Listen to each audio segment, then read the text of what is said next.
grâce surnaturelle abonde en ta vie et en ta faveur dans le nom de Jésus-Christ de Nazareth.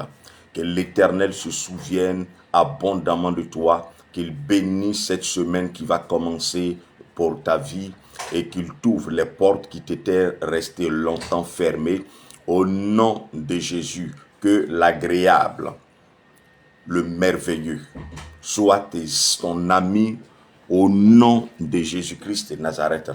Que Dieu te bénisse abondamment. Bienvenue sur l'autre côté du Jourdain, une page chrétienne qui parle de Jésus, Jésus crucifié, mais surtout ressuscité des morts, celui par qui il y a la vie, celui qui accorde la vie, celui qui donne la vie, celui par qui on a la paix, celui par qui on a la faveur. Nous le célébrons en ce matin et nous le bénissons au nom de Jésus. Et nous croyons que cette semaine, ce Dieu merveilleux, ce Dieu excellent, ce Dieu fidèle se souviendra de toi et également de ta maison afin de t'apporter tout ce qu'il faut et tout ce qu'il convient pour ton épanouissement. Au nom de Jésus-Christ. Alléluia. Nous bénissons le Seigneur pour tous ceux qui nous visitent pour la première fois. Nous sommes l'autre côté du Jourdain, une page chrétienne qui parle de Jésus, de Jésus-Christ crucifié, qui rend témoignage de sa bonté, de son amour dans la vie de tous ceux-là qui s'approchent de lui d'un cœur vrai, qui se tournent vers lui comme étant le seul soutien, le seul apport, le seul appui et l'appui qui ne défaille à aucun moment. Nous nous retrouvons tous les lundis matins à 5h45 comme nous le faisons ce matin, heure GMT, et nous voulons t'inviter à nous rejoindre tous les lundis matins à 5h45, et également à participer à ce temps de prière et aussi à inviter tes amis, tes frères à partager en partageant, en likant, en permettant une plus large diffusion de ce temps et ce moment de prière. Ce sont non des temps d'enseignement, mais des temps de prière, de proclamation pour aider toutes les personnes qui n'arrivent pas à prier seules chez elles à prier couramment et régulièrement. C'est pourquoi nous disons que la déclaration que nous faisons ce matin, tu n'es pas uniquement obligé de la faire aujourd'hui seulement. Tu peux la faire tous les jours.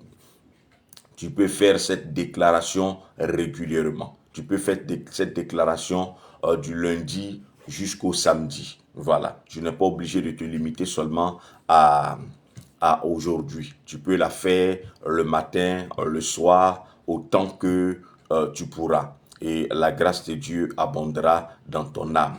Parce que la vie et la mort sont au pouvoir de la langue. Chaque fois que tu proclames la vie sur ta vie, il y aura la vie. Chaque fois que tu proclameras la mort, il y aura la mort. Mais nous croyons que l'Éternel, étant fidèle, il nous accordera en ce matin ses faveurs.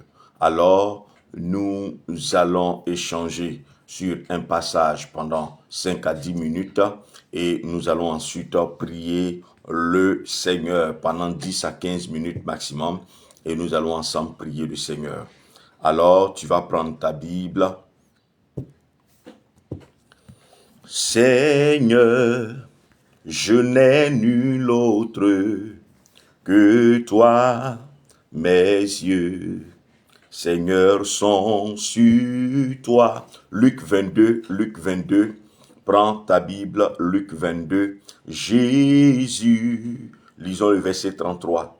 Je n'ai nul autre que toi, mes yeux éternels sont sur toi. Alléluia. Mes yeux, Seigneur Jésus, sont sur toi, éternel. Mes yeux, Jésus, sont sur toi. Ah, Seigneur Jésus, je n'ai nul autre que toi. Mes yeux, Adonai, sont sur toi. Luc 22, verset 33, et Pierre lui dit, Seigneur, je suis tout prêt à aller avec toi et en prison et à la mort. Seigneur, je suis tout prêt à aller avec toi et en prison et à la mort. Je suis tout prêt à aller avec toi et à la prison et à la mort. Je regarde rapidement une autre version. Pareil, Seigneur, avec toi, je suis prêt à aller et en prison et à la mort. Alléluia, alléluia, alléluia. Voici une déclaration forte qu'un homme va faire au Seigneur, quand il va lui dire que l'ennemi te cherche pour te cribler. Quand tu leur diras que cette nuit, je serai pour beaucoup d'entre vous, pour plusieurs, une occasion de chute. Le Seigneur Jésus exprime son ressenti à ses disciples et à la suite de quoi Pierre va lui dire: Seigneur, s'il faut aller en prison avec toi, je suis prêt. Et même si c'était pour aller mourir, je suis prêt. Cette déclaration que nous sommes en train de lire en ce matin, intervient suite à l'exhortation que nous avons eue la semaine dernière. La semaine dernière, nous avons lu un passage qui témoignait de la manifestation effective de la résurrection de Christ dans la vie d'une personne, qui manifestait Christ révélé à la vie d'une personne. C'est pourquoi je veux revenir en quelques minutes sur ce que nous avions dit la semaine passée pour que ceux qui n'ont pas pu suivre puissent suivre. La semaine passée, qui était le lundi pascal, nous avons fait comprendre que Jésus s'était révélé et la Bible dit, il était ressuscité et la Bible dit qu'il s'était uniquement révélé à Pierre et après aux autres. Les autres rendaient témoignage de ce que Jésus était ressuscité avec assurance simplement parce que Pierre l'a vu.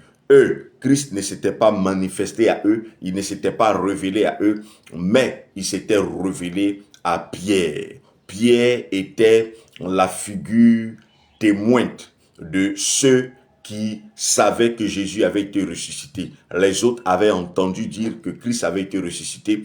Pierre avait vu Jésus ressuscité. Lui, il avait appris et il a vu pendant que les autres attendaient. Et les autres, Christ s'est manifesté à eux lorsqu'ils étaient ensemble. Mais Pierre, Christ s'est manifesté à lui lorsqu'il était seul. Et nous avons fait comprendre que la résurrection de Christ sera toujours une histoire expliquée, une histoire dont on entend parler, une histoire qui ressemble à une fable pour tous ceux qui n'ont pas encore vu Christ se révéler, ressusciter véritablement, manifester les œuvres de la résurrection dans leur vie. Mais pour ceux qui ont vu les œuvres de la résurrection se manifester dans leur vie, à savoir que tout ce qui était mort connaît la résurrection et la mort n'a pas de domination, ni de puissance, ni de pouvoir dans leur vie.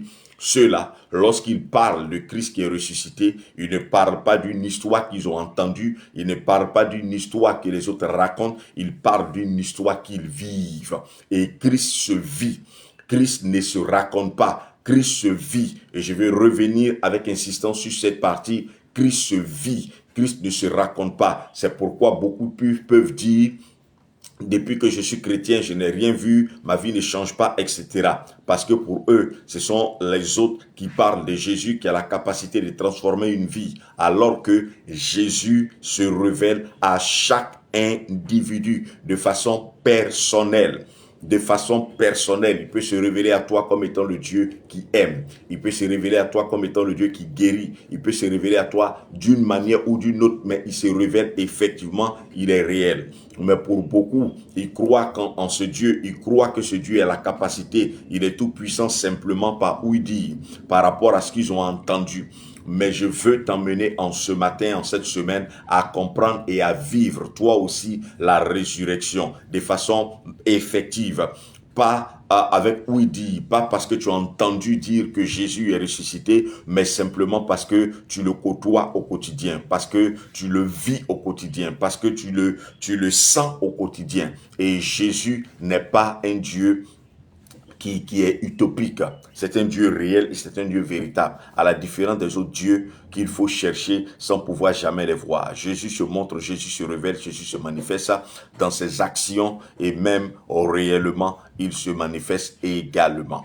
C'est pourquoi je veux t'emmener à comprendre ce matin que la résurrection est toujours possible dans ta vie. Et ce que tu dois retenir de ce que nous venons de lire en ce matin, on a parlé de relation. On a parlé de relation.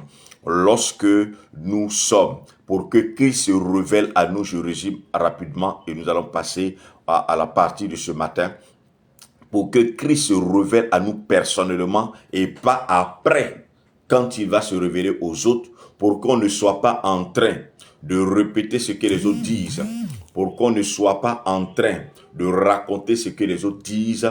Tout dépend de notre relation avec le Seigneur Jésus. Et ce matin, nous voulons parler de relation, de notre intimité, de la profondeur avec laquelle nous entrons dans le Seigneur et pour le Seigneur.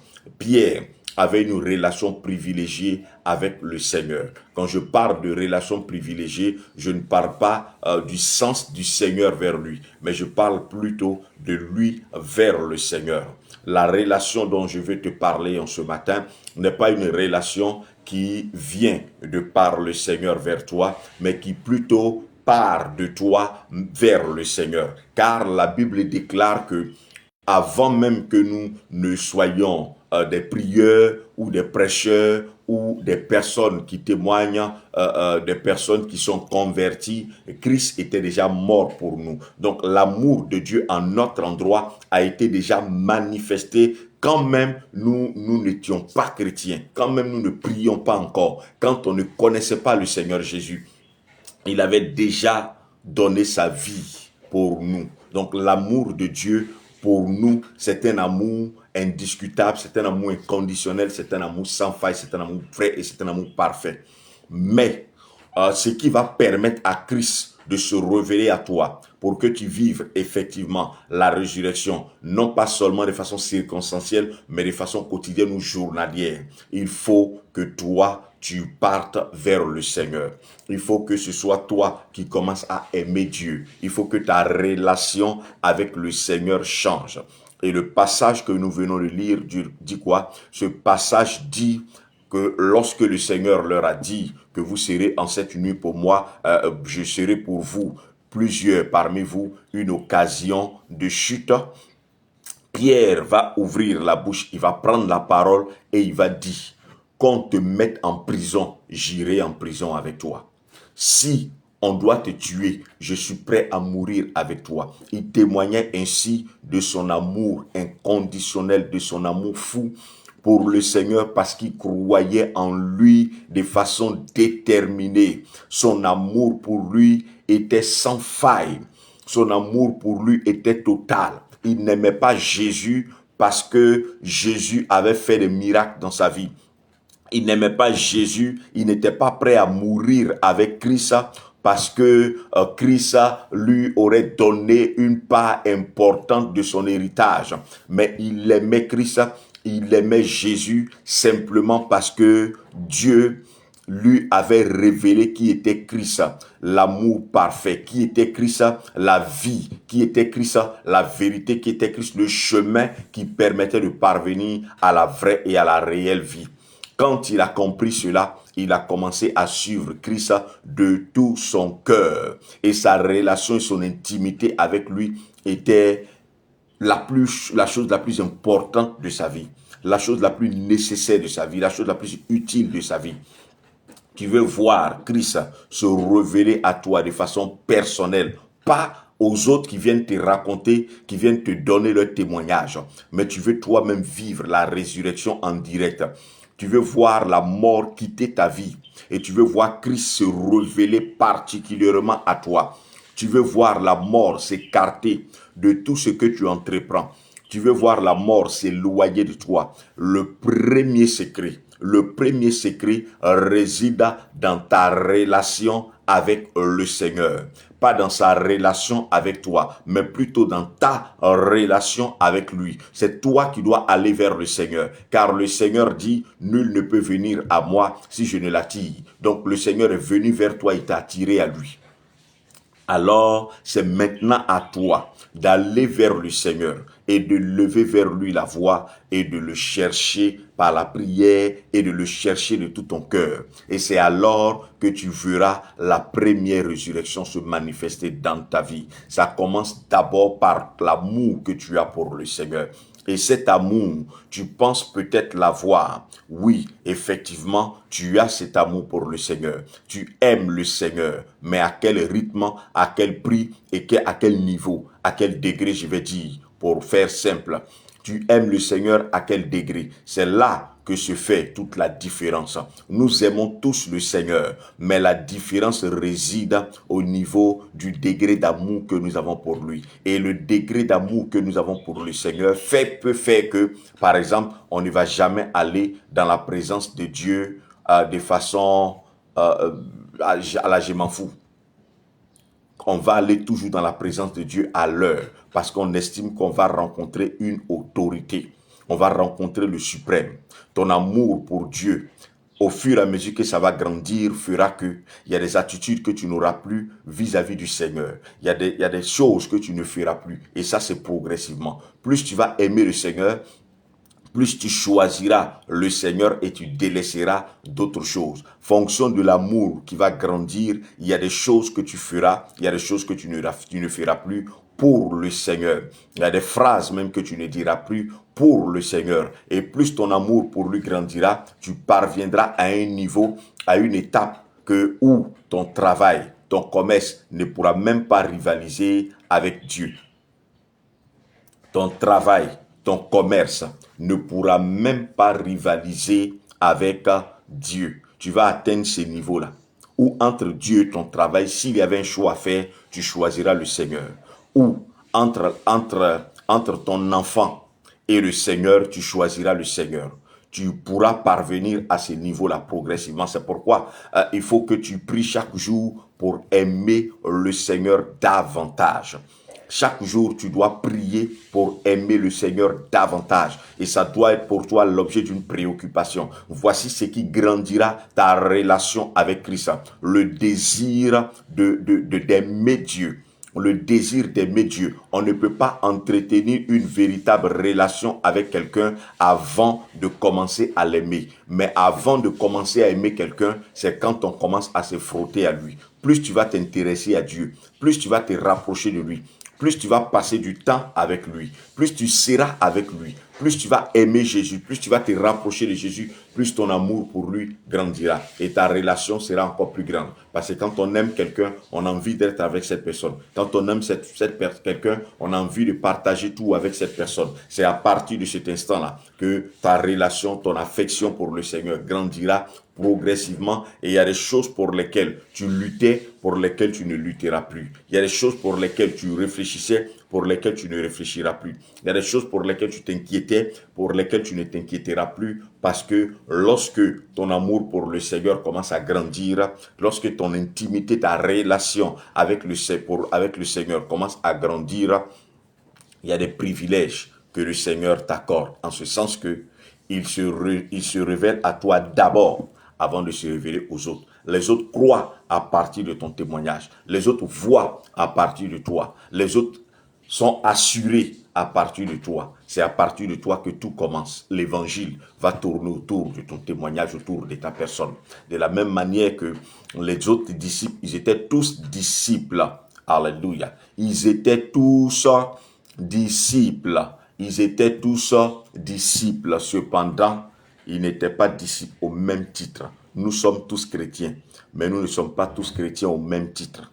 Nous sommes tous enfants de Dieu, mais nous ne sommes pas tous enfants de Dieu au même titre. C'est ce que tu dois comprendre. Et ça, tu dois le retenir. Et je veux que tu sois différent.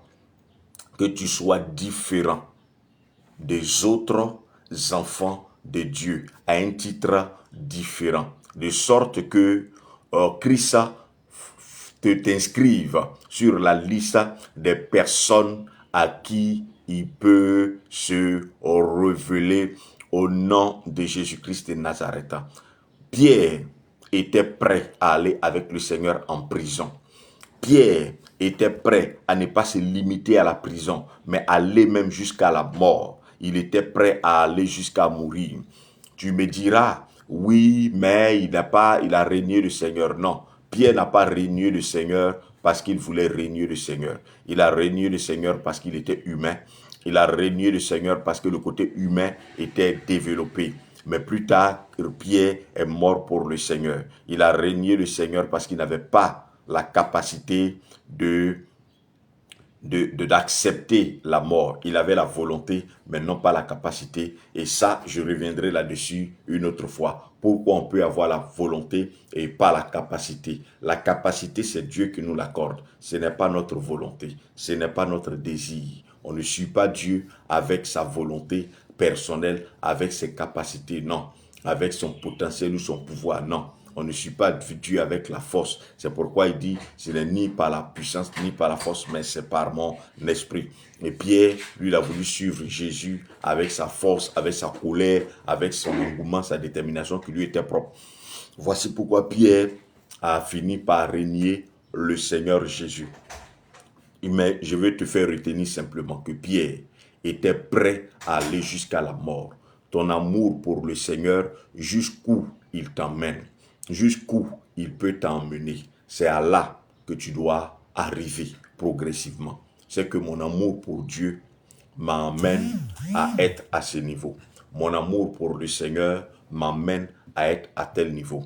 Mon amour pour le Seigneur m'amène à aller jusqu'ici. Mon amour pour le Seigneur fait que je peux donner mon doigt pour qu'on le coupe. Mon amour pour le Seigneur fait que je peux donner ma main pour qu'on coupe. Mon amour pour le Seigneur fait que je suis prêt à ne rien avoir, à tout donner à Dieu et à rester sans rien avoir. Mais il est impossible de tout donner à Dieu et rester sans rien avoir. Voilà, c'est un contraste. C'est un contraste. Si tu donnes tout à Dieu, parce que beaucoup disent j'ai donné, mais n'ont pas donné à Dieu. Plus tard, nous y reviendrons. Ils n'ont pas donné à Dieu. Ils ont donné pour acheter l'affection du pasteur. Dieu ne s'y reconnaît pas là-dedans. Ils ont donné pour impressionner les gens. Dieu ne se reconnaît pas là-dedans. Ils ont donné pour qu'on parle d'eux. Dieu ne se reconnaît pas là-dedans. Ils ont donné pour qu'on dise qu'ils sont bien. Dieu ne se reconnaît pas là-dedans. Tu as donné à Dieu quand il n'y avait aucun intérêt derrière. Quand il n'y avait aucun intérêt derrière. Quand il n'y avait aucune pensée qui motivait ton action. C'est à partir de là que tu peux dire que tu as donné à Dieu. Et si tu as donné véritablement à Dieu, tu ne seras jamais, tu ne seras jamais vide. Quand tu donnes tout à Dieu, il multiplie ce que tu lui as donné, puis te retourne cela. Amen. Amen. Que Dieu te bénisse abondamment.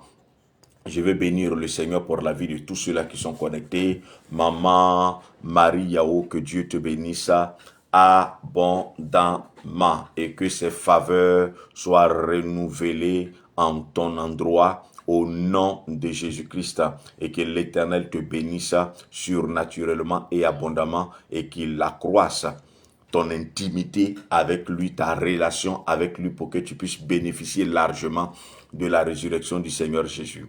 Maman Tano Odette Kablan, je bénis le Seigneur pour ta vie et je prie que l'Éternel fasse toujours que ton amour pour lui t'amène à une relation plus profonde qu'elle ne l'a été jusqu'à maintenant. Au nom de Jésus-Christ de Nazareth, je bénis le Seigneur pour ta vie, maman Esther Zadirokia Traoré, par la puissance du Saint-Esprit, et je crois que l'Éternel te donnera encore davantage de l'aimer, de l'aimer, de l'aimer et de l'aimer jusqu'à ce que tu vives exactement et parfaitement la résurrection du Seigneur dans ta vie de tous les jours. Je bénis le Seigneur pour ta vie, maman Ono Valérie, maman Aka, que Dieu te bénisse abondamment et que l'Éternel continue d'accroître dans ton cœur son amour pour que tu l'aimes plus que tu ne l'as aimé hier. Au nom de Jésus-Christ. Maman et Anne-Marie Conan, que le Seigneur t'accorde de l'aimer encore plus, de l'aimer encore plus, de l'aimer encore plus, de sorte à ce que ta relation avec lui soit profonde, afin de vivre Jésus-Christ ressuscité effectivement au nom de Jésus-Christ de Nazareth. Toi également, papa, que Dieu te bénisse abondamment. Toi également, maman, que Dieu te bénisse abondamment, qui n'est pas connecté maintenant, qui se connecte maintenant, qui se connecte après. Que le Seigneur te donne de l'aimer afin d'établir une relation forte avec lui pour que la résurrection soit révélée personnellement à toi, à ta vie, pour que tu sois celui par qui on dit Dieu guérit, par qui on dit Dieu bénit, par qui on dira Dieu est capable de faire, et qu'on rende ton témoignage à toi pour dire que Dieu est capable de faire. Et je crois qu'il en sera ainsi au nom de Jésus. Christ le fera pour toi, il le fera en cette semaine pour ta maison, il le fera en cette semaine pour tes enfants, au nom de Jésus. Sur ce, nous allons ensemble prier le Seigneur. Nous déclarons, au nom de Jésus, Christ, pour moi, a manifesté sans condition, pas parce que j'étais juste, pas parce que je le méritais, son amour pour moi, sans tenir compte de mes manquements, fautes et erreurs. Moi également, je décide et j'accepte d'aller vers lui avec un cœur reconnaissant, en témoignant mon amour pour lui. C'est pourquoi, parce que mes capacités personnelles, parce que mes compétences personnelles ne pourront jamais m'aider à l'aimer, ni à entretenir une relation poussée, une relation profonde avec lui. Je soumets mon cœur, je soumets mes désirs, ceux de l'aimer, à l'Esprit de Dieu, à l'Esprit de vérité, afin que ma relation avec le Seigneur monte à un autre niveau au nom de Jésus. Je prie en cette semaine afin que j'expérimente une communion plus grande que celle que j'ai expérimentée les années, les mois, les semaines passées au nom de Jésus. Je déclare avec force de l'esprit, non pas comptant sur mes capacités, que cette semaine, j'établirai une relation plus poussée avec le Seigneur Jésus. Mon intimité avec le Seigneur sera plus profonde qu'elle ne l'a été jusqu'à maintenant, en cette semaine, au nom de Jésus. Je décide pour moi d'accorder du temps au Seigneur pour parler avec lui, pour échanger avec lui, pour lui présenter ma vie, pour lui parler de tout et de rien, comme un enfant parlerait à son père. Au nom de Jésus, je décide d'accorder la majeure partie de mon temps au Seigneur. 24 heures pendant le jour, en cette semaine, moi, je veux accorder plus de 2h40 par jour, plus de 3 heures par jour au Seigneur, sachant que, personnellement, avec mes potentialités, je ne pourrai pas. Je soumets mon cœur, je soumets ses désirs de parvenir journellement à passer assez de temps avec mon Père, afin que, par son esprit, il m'aide à parvenir à cela, au nom de Jésus. Sachant que seul, par le Saint-Esprit, je pourrai dégager 5 minutes, 10 minutes, 15 minutes, 20 minutes de mon temps régulièrement durant la journée pour demeurer auprès de mon Seigneur, pour rester avec mon Père et communier avec lui. Je crois que je le vivrai par le Saint-Esprit au nom de Jésus.